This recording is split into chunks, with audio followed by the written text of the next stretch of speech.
بسم اللہ الرحمن الرحیم۔ السلام علیکم، میں ہوں موسیٰ۔ آج کا عنوان ہے بچوں کی جنسی تربیت کیسے کریں۔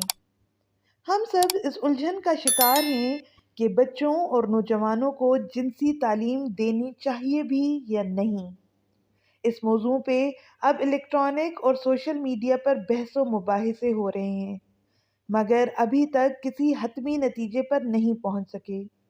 یہ بات تو طے ہے کہ الیکٹرانک اور پرنٹ میڈیا اور سیکولر اور لبرل طبقہ ہمارے بچوں کی اس معاملے میں جس قسم کی تربیت کرنا چاہتا ہے یا کر رہا ہے وہ ہر باحیا مسلمان کے لیے ناقابل قبول ہے، مگر یہ بھی ضروری ہے کہ نو عمر یا بلوغت کے قریب پہنچنے والے بچوں اور بچیوں کو اپنے وجود میں ہونے والی تبدیلیوں اور دیگر مسائل سے آگاہ کیا جائے، ورنہ حقیقت یہ ہے کہ اگر گھر سے بچوں کو اس چیز کی مناسب تعلیم نہ ملے تو وہ باہر سے تعلیم حاصل کریں گے، جو کہ گمراہی اور فتنہ کا باعث بنے گی۔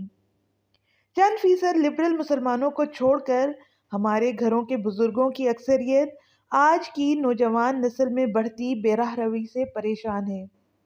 وہ لوگ جو اپنے گھرانوں کے بچوں کے کردار کی بہترین تربیت کے خواہش مند ہیں، ان کی خدمت میں کچھ گزارشات ہیں جن سے انشاءاللہ تعالی آپ کے بچوں میں پاکیزگی پیدا ہوگی۔ تو شروع کرتے ہیں۔ بچوں کو زیادہ وقت تنہا مت رہنے دیں۔ آج کل بچوں کو ہم الگ کمرہ، کمپیوٹر اور موبائل جیسی سہولیات دے کر ان سے غافل ہو جاتے ہیں۔ یہ قطعاً غلط ہے۔ بچوں پر غیر محسوس طریقے سے نظر رکھیں اور خاص طور پر انہیں اپنے کمرے کا دروازہ بند کر کے مت بیٹھنے دیں، کیونکہ تنہائی شیطانی خیالات کو جنم دیتی ہے، جس سے بچوں میں منفی خیالات جنم لیتے ہیں اور وہ پھر غلط سرگرمیوں کا شکار ہونے لگتے ہیں۔ بچوں کے دوستوں اور بچیوں کی سہیلیوں پر خاص نظر رکھیں تاکہ آپ کے علم میں ہو کہ آپ کا بچہ یا بچی کا میل جول کس قسم کے لوگوں سے ہے۔ بچوں بچیوں کے دوستوں اور سہیلیوں کو بھی ان کے ساتھ کمرہ بند کر کے مت کھیلنے دیں۔ اگر آپ کا بچہ اپنے کمرے میں ہی بیٹھنے پر اصرار کرے تو کسی نہ کسی بہانے سے گاہے بگاہے چیک کرتے رہیں۔ بچوں کو فارغ مت رکھیں، کیونکہ فارغ ذہن شیطان کی دکان ہوتا ہے اور بچوں کا ذہن سلیٹ کی مانند صاف ہوتا ہے۔ بچپن ہی سے وہ عمر کے اس دور میں ہوتے ہیں جب ان کا ذہن اچھی یا بری ہر قسم کی چیز کا فوراً اثر قبول کرتا ہے۔ اس لیے ان کی دلچسپی دیکھتے ہوئے انہیں کسی صحت مند مشغلہ میں مصروف رکھیں۔ ٹی وی وقت گزاری کا بہترین مشغلہ نہیں، بلکہ سفلی خیالات جنم دینے کی مشین ہے، مشین۔ اور ویڈیو گیمز بچوں کو بے حس اور متشدد بناتی ہیں۔ ایسے کھیل جن میں جسمانی مشقت زیادہ ہو وہ بچوں کے لیے بہترین ہوتے ہیں، تاکہ بچہ کھیل کود میں خوب تھکے اور پھر اچھی اور گہری نیند سوئے۔ بچوں کے دوستوں اور مصروفیات پر نظر رکھیں۔ یاد رکھیں، والدین بننا فل ٹائم جاب ہے۔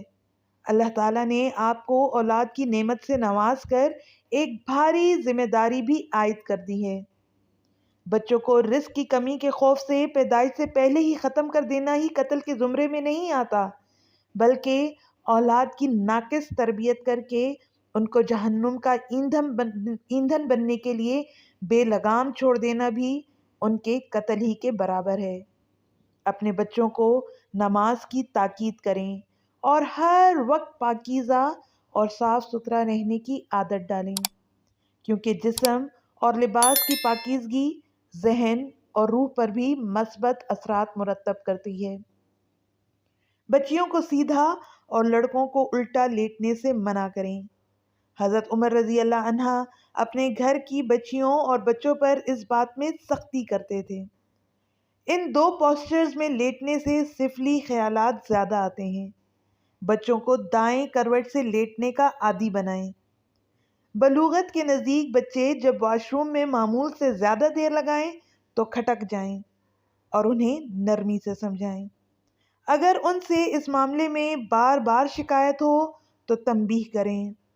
لڑکوں کو ان کے والد جبکہ لڑکیوں کو ان کی والدہ سمجھائیں۔ بچوں کو بچپن ہی سے اپنے مخصوص اعضاء کو مت چھیڑنے دیں۔ یہ عادت اگر آگے چل کر بلوغت کے نزدیک یا بعد میں بچوں میں اخلاقی گراوٹ اور زنا کا باعث بن سکتی ہے۔ بچوں کو اجنبیوں سے گھلنے ملنے سے منع کر دیں، اور اگر وہ کسی رشتہ دار سے بدکتا ہے یا ضرورت سے زیادہ ان کے قریب ہونے کی کوشش کرتا ہے تو غیر محسوس طریقے سے پیار کے طور پر ان سے وجہ معلوم کریں۔ بچوں کو عادی کریں کہ کسی کے پاس تنہائی میں نہ جائیں، چاہے وہ رشتہ دار ہو یا اجنبی، اور نہ ہی کسی کو اپنے اعضائے مخصوصہ کو چھونے دیں۔ بچوں کا 5 یا 6 سال کی عمر سے بستر اور ممکن ہو تو کمرہ بھی الگ کر دیں تاکہ ان کی مصروفیات اور معصومیت تا دیر قائم رہ سکے۔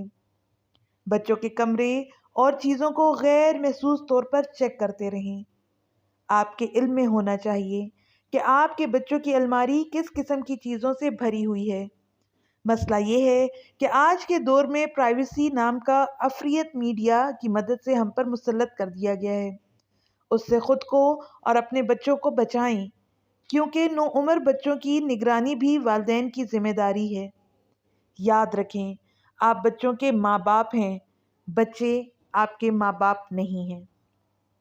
آج کے دور میں میڈیا والدین کا مقام بچوں کی نظروں میں کم کرنے کی سر توڑ کوشش کر رہا ہے۔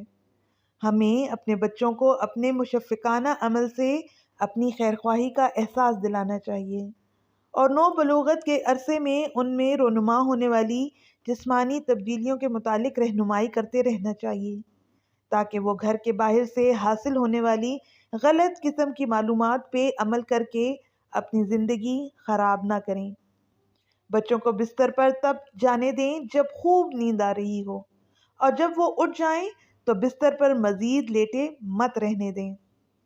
والدین بچوں کے سامنے ایک دوسرے سے جسمانی بے تکلفی سے پرہیز کریں، ورنہ بچے وقت سے پہلے ان باتوں کے متعلق باشعور ہو جائیں گے، جن سے ایک مناسب عمر میں جا کر ہی آگاہی حاصل ہونی چاہیے۔ نیز والدین بچوں کو ان کی غلطیوں پہ سرزنش کرتے ہوئے بھی باحیا اور مہذب الفاظ کا استعمال کریں، ورنہ بچوں میں وقت سے پہلے ہی بے باکی آ جاتی ہے، جس کا خمیازہ پھر والدین کو بھی بھگتنا پڑتا ہے۔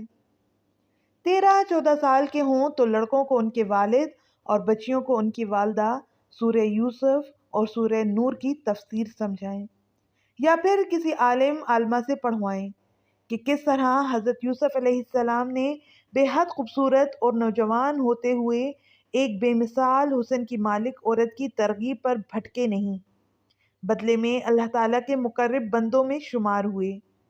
اس طرح بچے بچیاں انشاءاللہ تعالیٰ اپنی پاک دامنی کو معمولی چیز نہیں سمجھیں گے، اور اپنی عفت اور پاک دامنی کی خوب حفاظت کریں گے۔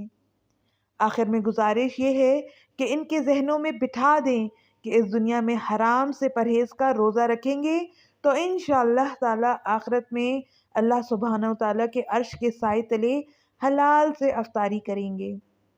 اللہ تعالیٰ امت مسلمہ کے تمام بچوں کی عصمت کی حفاظت فرمائیں، اور ان کو شیطان اور اس کے چیلوں سے اپنے حفظ و امان میں رکھیں۔ آمین یا رب العالمین۔